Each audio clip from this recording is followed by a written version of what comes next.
और तब आपको एक नया एहसास होता है। आप फील करते हैं, जैसे आप अपनी उंगलियों को फील करते हैं, अपनी सांस को फील करते हैं। आप फील करते हैं कि ये आसमान मेरा शरीर है, ये सूरज मैं हूँ, ये ब्रह्मांड मैं हूँ। तो आप अकेला कैसे महसूस कर सकते हैं फिर?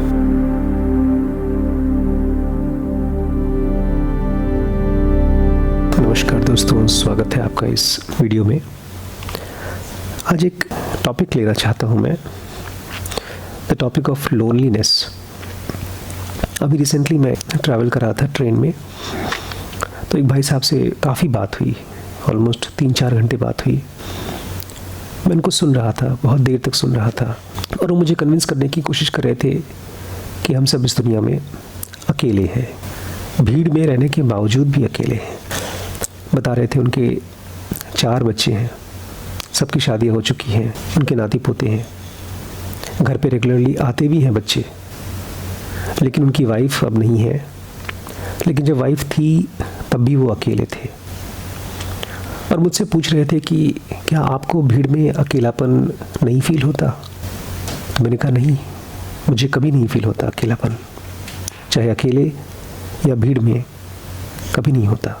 फिर वो क्यूरियस हो गए मुझे सुनने में कि आखिर आप करते क्या हैं और आप अपने अकेलेपन को कैसे ठीक करते हैं। मैंने उनसे कहा मैं अकेलापन फील ही नहीं करता था।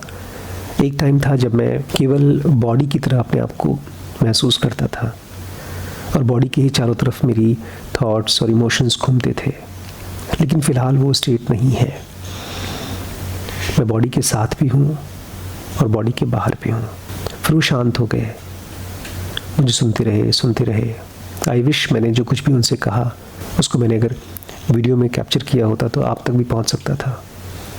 बट जो कुछ भी मुझे याद आ रहा है वो मैं आपसे शेयर करना चाहता हूँ। पूछ रहे थे आपका मंत्र क्या है? कोई ऐसी बात बताइए जिसको मैं सोच के इस अकेलेपन से निकल सकूं।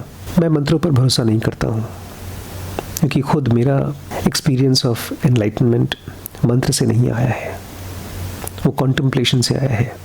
लेकिन मैंने उनको एक छोटा सा मंत्र दिया, I am not the body, I am not the mind. मैं ये शरीर नहीं हूँ और ये माइंड नहीं हूँ।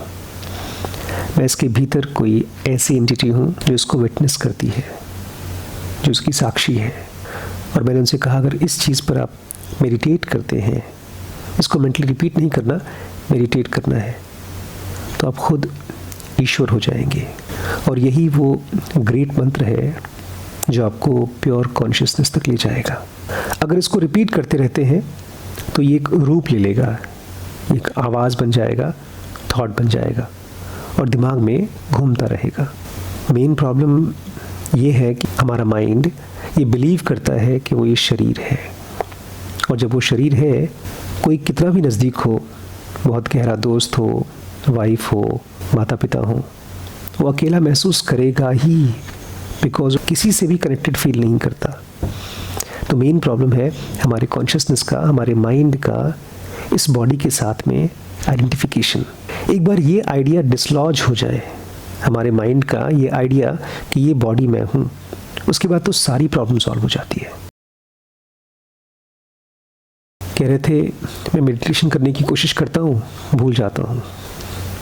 तो मैंने उनसे कहा लेकिन आपके अंदर में एक एंटिटी ऐसी है जो कभी नहीं भूलती, जो कह रहा है कि मैं भूल जाता हूँ, उसको पकड़िए। जैसे सोना सभी गहनों में कॉमन होता है, चाहे अंगूठी हो, चाहे नेकलेस हो, चाहे कान की बालियाँ हो, वो सब के सब गोल्ड हैं। ठीक ऐसे ही हमारा सेल्फ, जिसको हम कहते हैं मैं, सभी शब्दों में है। हम जो कुछ भी रिपीट करते हैं मुंह से या मन में, उसमें हमारा सेल्फ होता है, एक प्रेजेंस होती है। और जब हमारी चेतना उस शब्द से हट करके उस सेल्फ पर आती है, तो इसको कहा जाता है द ग्रेस ऑफ योर गुरु, कि जो आपके गुरु चाहते थे आपके लिए वो होने लगा आपके साथ। मैंने उनसे कहा ये आसान नहीं है, ये पहाड़ पे चढ़ने वाली चढ़ाई है, क्योंकि हमारा मन बटा हुआ है। उसके साथ कभी हमने कोई एक्सपेरिमेंट नहीं किया उसको बांधने का। आमतौर पे हमारी कॉन्शियसनेस भी बहुत लो होती है। अभी रिसेंटली मैं बात कर रहा था बच्चों के साथ कि किस तरह से जो कॉमन मैन है उनकी कॉन्शियसनेस 17 अलग अलग लेवल की है। उसमें से सबसे नीचे की कॉन्शियसनेस शेम कॉन्शियसनेस है, जिसमें अगर आपके साथ कोई बचपन में कोई ऐसी चीज़ हुई जिसके लिए आप बहुत शर्मिंदा फील करते हैं तो वही कॉन्शियसनेस आपकी पूरी ज़िंदगी चलती है। अब ऐसे आदमी को अगर अकेलेपन से निकलना होगा तो बहुत मुश्किल होगा, लेकिन इम्पॉसिबल नहीं होगा। ये ऐसे ही है जैसे आप बीमार हैं या आप बहुत मोटे हैं या आप बहुत कमज़ोर हैं और आपको स्वस्थ होना है, तो एक तरफ आपको इलाज कराना पड़ेगा, हेल्दी खाना खाना पड़ेगा और एक्सरसाइज करना पड़ेगा।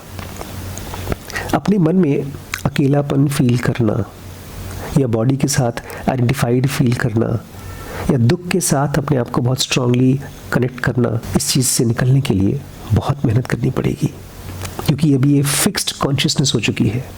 मैं जो कुछ भी कहूँ उसको लेकर के खाली छोड़ मत दीजिएगा, इसका प्रूफ बनिए, क्योंकि ये तो थियरी है। आपको इसको प्रैक्टिस करके इसको दिखाना होगा, किसी और को नहीं, खुद को। बोल रहे थे कि आप मुझे इनिशिएट करेंगे, कि आप मेरे गुरु बनेंगे। मैंने कहा जिस मोमेंट पर आपने ये सोच लिया उसी समय आप मेरे शिष्य हो गए, क्योंकि गुरु और शिष्य का रिश्ता बिलीफ से आता है। उनको मेरी बातें सुनते सुनते ये विश्वास होने लगा कि जो मैं कह रहा हूँ वो मुमकिन है। ये बहुत स्पेशल रिश्ता होता है। भरोसा किसी के ऊपर आ जाता है और कोई ऐसा होता है ज़िंदगी भर साथ रहता है, फिर भी उसके ऊपर भरोसा नहीं आ पाता। इसलिए मैं आपसे कह रहा हूँ दोस्तों, जो इस वीडियो को देख रहे हैं, टीचिंग्स को पकड़िए। एक बार टीचिंग्स समझ में आना शुरू हो जाएगी तो आप इसके पीछे जो टीचर है, जो डिवाइन है, उसके साथ भी कनेक्ट कर लेंगे और फिर गुरु का ग्रेस मिलना बहुत आसान हो जाएगा आपके लिए। और एक बड़ी इंपॉर्टेंट चीज़ है, मैं चाहता हूँ इसको आप याद रखें, डरे ना, याद रखें। हमारी मौत कभी भी हो सकती है। हम इस तरह से जीते हैं जैसे कि ज़िंदगी कभी ख़त्म ही नहीं होगी। ये शरीर कभी भी ख़त्म हो सकता है। इसलिए एक ही एंकर रखिए अपनी लाइफ में, इसको भी आप अपना दोस्त कहते हैं, अपना रिश्तेदार कहते हैं, वो सब छूट जाएंगे। मुझे माफ़ करिएगा, मैं बहुत क्लीशे बात कर रहा हूँ, घिसी-पिटी बात कर रहा हूँ, लेकिन सच्चाई ये है कि हर कोई आपसे छूट जाएगा, लेकिन जो आप सीखेंगे अपने गुरु से वो कभी ख़त्म नहीं होगा। इसलिए हर रोज़ अपने मास्टर की बातचीत को ध्यान से सुनिए। इसको सुनते समय मेडिटेट करिए, कोई और काम मत करिए। अगर आपने अपने गुरु के शब्दों को नेग्लेक्ट किया तो उसी प्रोसेस में आपका अकेलापन आपको खाने आ जाएगा। बोलने लगे, आपकी बातचीत सुन करके ऐसा लग रहा है मैं आपका डिवोटी बन जाऊँ। तो मैं इनसे कह रहा था कि जो असली डिवोटी होता है वो सेल्फ नॉलेज से इल्यूमिनेटेड होता है, चमकता है। जो असली डिवोटी होता है वो किसी इंसान का डिवोटी नहीं होता, वो किसी इमेजिनरी भगवान का डिवोटी नहीं होता। वो डिवोटेड होता है, उसका मन समर्पित होता है सेल्फ नॉलेज को, आत्मज्ञान को। और ऐसे आदमी का एग्जिस्टेंस एक स्पेस की तरह होता है। वो अपने शरीर में भी होता है, वो बाहर भी होता है। और जब ऐसा होता है तो उसका बिहेवियर बदल जाता है। वो सुन के डर गए, क्योंकि उन्होंने देख रखा था कुछ लोग ऐसे हैं जो नग्न साधु की तरह घूमते हैं, कुछ लोग ऐसे हैं जो बेहोश हो जाते हैं, समाधि में चले जाते हैं। उन्होंने देख रखा था ऐसे किसी साधु को। तो मैंने उनको एक सजेशन दी। शरीर की एक हैबिट होती है, अगर आप रेगुलर एक्सरसाइज करते हैं तो बॉडी के लिए एक्सरसाइज करना आसान होता है। और जब कभी आपको ऐसा भाव आए, कभी कभी आप ट्रांस में चले जाएं, तो उसके लिए एक कमरा बनाइए, उसमें एक दरी बिछाइए और वहाँ बैठिए। आप एबनॉर्मल नहीं महसूस करेंगे, बिकॉज बहुत से ऐसे लोग हैं जो स्पिरिचुअल रास्ते में चलते चलते पूरी तरह से सोसाइटी से एकदम अलग हो जाते हैं। लोग अब्यूजिव हो जाते हैं, उनके मुँह से गालियाँ निकलती हैं। साईं बाबा ऐसे ही थे। और बहुत से हैं तो जो चुप हो जाते हैं, एकदम चुप हो जाते हैं। जब नानक को समाधि का एक्सपीरियंस हुआ था तो चुप थे, कई दिनों तक चुप थे। तो इन सब चीज़ों से वो डर गए। लेकिन ये केवल फेज़ है दोस्तों आपकी लाइफ का। जैसे एक आदमी जब बीमारी से ठीक होता है तो ढेर सारे फेजेस के थ्रू गुजरता है। कभी उसको भूख लगती है, कभी नहीं लगती, कभी उसको कोई ख़ास चीज़ खाने का मन करता है, कभी उसको खाने का मन ही नहीं करता। तो ये बॉडी हील होते समय अलग अलग फेजेस से गुजरती है, और ये प्रोसेस जो मैं आपको बता रहा हूँ ये माइंड का एवोल्यूशन है। इसलिए से डरिए मत कि मेरा क्या होगा जब मैं समाधि में जाऊँगा, जब मेरा सेक्शन 2, सेक्शन 3, सेक्शन 4 खुलेगा।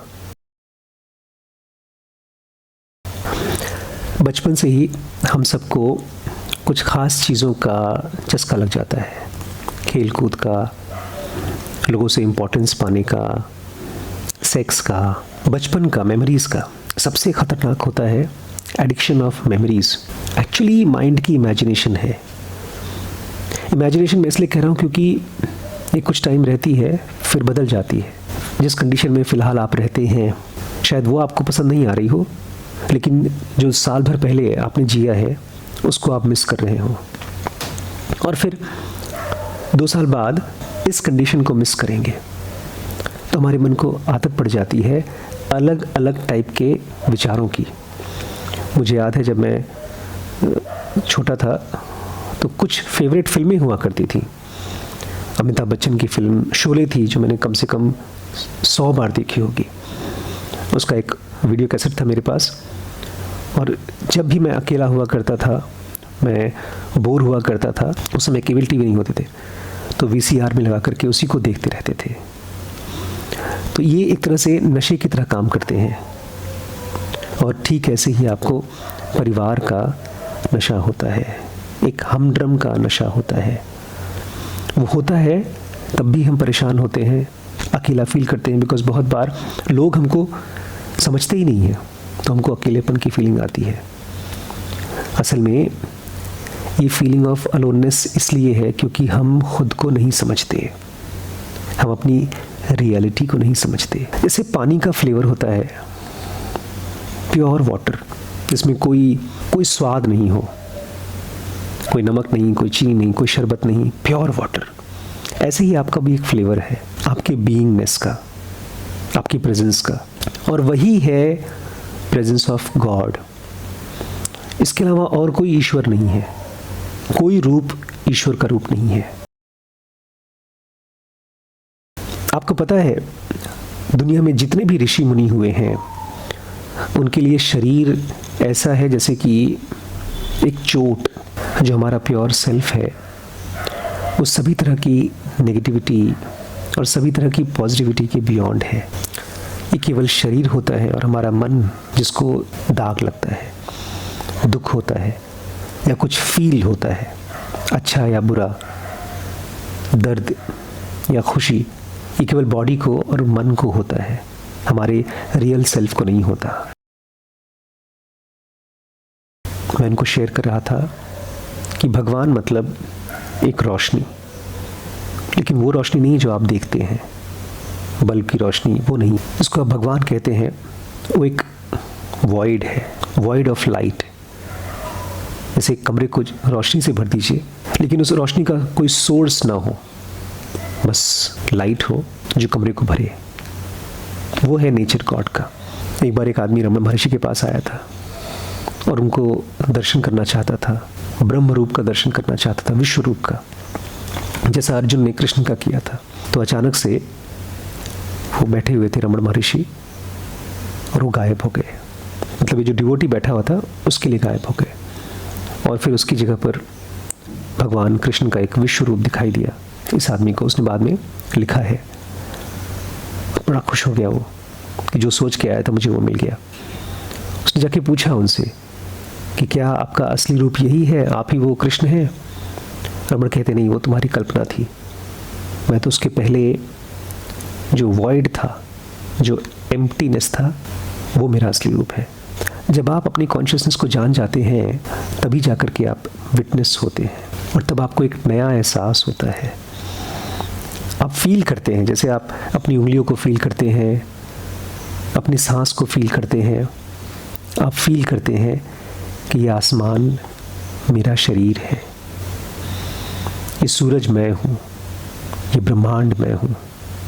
तो आप अकेला कैसे महसूस कर सकते हैं? फिर जो भगवान की नेचुरल क्वालिटी है वही हमारे कॉन्शियसनेस की नेचुरल क्वालिटी है। ये बॉडी और माइंड तो डिस्टर्बेंस है उसमें, और जितना हम इसके बारे में सोचते हैं, इसके बारे में चिंता करते हैं, अपने प्योर कॉन्शियसनेस के लिए कम काम करते हैं, उतना ही हम अकेला फील करते हैं। यही है हमारे अकेलेपन का primary reason, not working towards your true self. आपकी आँखों में जो रोशनी है वो स्पेस है, उसका रंग वैसा ही है जैसे स्पेस का रंग। आपके अंदर में एक है प्योर कॉन्शियसनेस और एक है मैनिफेस्टेड कॉन्शियसनेस। जैसे एक बीज होता है और उसमें से निकला हुआ पौधा होता है। हम जानते हैं इसलिए कहते हैं कि ये पौधा इस बीज में से निकला है। आपका ये शरीर, आपका मन किस बीज में से निकला है तो आपका ही बीज। ये खोजिए शांत होकर के। इससे पता चलता है कि आप हैं, अपने बारे में नहीं। वो फीलिंग कि मैं हूं, उस फीलिंग को पकड़िए, कस के पकड़िए। आपके चारों तरफ अकेलापन नहीं है, ईश्वर है, और ईश्वर के अलावा कुछ और है ही नहीं। क्या ये रोशनी कभी डिफरेंशिएट करती है कि ये काला पत्थर है, ये संगमरमर है? वो सबको एक जैसी रोशनी देती है। ठीक ऐसे ही आपके आसपास पूरी दुनिया में सिंगल कॉन्शियसनेस है, वन सिंगल कॉन्शियसनेस। जब आप इसको टेस्ट करेंगे ना, नॉलेज ऑफ सेल्फ कॉन्शियसनेस को, यही भगवान है। लेकिन इसका टेस्ट भगवान है, इसका विचार नहीं। ये भूल जाइए कि आप ह्यूमन बीइंग हैं, आप इंसान हैं। जो आपकी रोशनी है वही भगवान की रोशनी है। जो कुछ भी दिख रहा है उन सबको जिंदा करने वाला, चमकाने वाला सोर्स क्या है? वो कॉन्शियसनेस पत्थर में भी है और वही कॉन्शियसनेस आपके अंदर में भी है, लेकिन आप में बहुत अच्छे से एक्सप्रेस्ड है। फिजिकल वर्ल्ड की हर चीज़ में एक ही क्वालिटी है कि वो है कॉन्शियस, वो जिंदा है। तो आप अकेले कैसे हो सकते हैं? आप जब किसी चीज़ को देखते हैं तो वो एग्जिस्ट करता है ना, वो है ना, इसका मतलब उसके अंदर में कॉन्शियसनेस है, तभी वो एग्जिस्ट करती है। परमात्मन का मतलब है मैं, मेरा, आत्मन। परमात्मा कोई डीटी नहीं है, कोई देवता नहीं है। अगर कोई डीटी है तो वो उस परमात्मा की प्रार्थना करता है, उसको पूछता है। और पता है कमाल की चीज़, जिस परमात्मा की ब्रह्मा विष्णु महेश पूजा करते हैं वो ही परमात्मा आपका सेल्फ है, आपका डिवाइन फ्रैगमेंट है। इसका आपको डायरेक्ट नॉलेज हो सकता है, डायरेक्ट एक्सपीरियंस हो सकता है। इससे पहले कि कोई भी शब्द बोलें, उस शब्द को बोलने के लिए जो एनर्जी आ रही है, जिस कॉन्शियसनेस से वो हो रहा है, वो आप है। हर चीज़ आपके अंदर में से निकलती है और आप ही के अंदर जाकर के शांत हो जाती है। उसको आप कैसे महसूस करेंगे? जब तक आप इस आइडिया के साथ बांध के रखेंगे कि आप शरीर हैं, उसको कैसे जानेंगे? इसलिए जितने भी एनलाइटेंड डिवोटीज़ होते हैं, समझदार ज्ञानी होते हैं, वो ये जानते हैं कि ये शरीर मैं नहीं हूँ। ठीक ऐसे जैसे आप सपने में से जग के ही जानते हैं वो सपना देखने वाला मैं नहीं था। तो फिर कौन एनलाइटेंड होता है? ये खेल चलता है। हम इस दुनिया में आते हैं, इस शरीर रूपी सपने को जीते हैं, लोगों के साथ प्यार मोहब्बत को जीते हैं। जब लोग इस शरीर को छोड़ के चले जाते हैं तो हम अकेले हो जाते हैं। ये खेल हमारे मन के स्क्रीन पे चलता है, लेकिन ये सब खेल है। इस ब्रह्मांड में कोई भी चीज़ किसी और से अलग नहीं है। हम अकेले इसलिए हैं क्योंकि हम अपने मन के अंदर जीते हैं, मन के बियॉन्ड नहीं जाते। आम आदमी तो अकेला होता ही है। जो थोड़े समझदार हो जाते हैं वो ज़्यादा अकेले हो जाते हैं, क्योंकि वो जो कुछ भी अपने अंदर सोचते हैं वो किसी और को शेयर नहीं कर पाते। अगर बता भी देते हैं तो ये फीलिंग आती है कि मुझे कोई समझ नहीं रहा है। हम इसलिए चाहते हैं कि दूसरा हमको समझे, क्योंकि हम खुद ही अपने आप को नहीं समझ पाते, और इन विचारों को समझ पाना इम्पॉसिबल है। केवल साइलेंस है जो हर चीज़ को समझ सकता है। इसलिए इसके बारे में सोचना छोड़िए, इस चीज़ को पकड़िए कि मैं शरीर नहीं हूँ, मैं मन नहीं हूँ, मैं ये थॉट्स नहीं हूँ। बहुत ज़्यादा थॉट्स की ज़रूरत नहीं पड़ती है हमको, मन ऐसे ही बोलता रहता है क्योंकि उसके ऊपर हमने कभी काम नहीं किया। साइलेंस भी हमारे थॉट का एक रूप है। अगर आप चाहते हैं कि भीड़ में हो चाहे अकेले हो, लेकिन अकेलापन आपको कभी ना टच कर सके, तो आपको इस शरीर के बियॉन्ड जाना पड़ेगा। मर के इसका कोई सोल्यूशन नहीं होगा, क्योंकि हम मरने के बाद भी इस आइडिया से बंधे रहेंगे, तभी हम अपने आप को मारेंगे। It's a very divine kind of effort, जिसमें आप अपने आप को डिवाइन के साथ वन करते हैं, क्योंकि आपको भरोसा हो गया है, मेरी बात पे भरोसा हो गया है, अपने गुरु पे भरोसा हो गया है।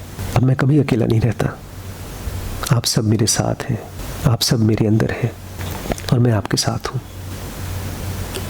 आँख बंद करिए और इस बात को आत्मसात करिए कि मैं इस शरीर के पीछे जो प्रेजेंस है वो हूँ। 2 मिनट के लिए करिए कम से कम, और उस पीस को महसूस करिए।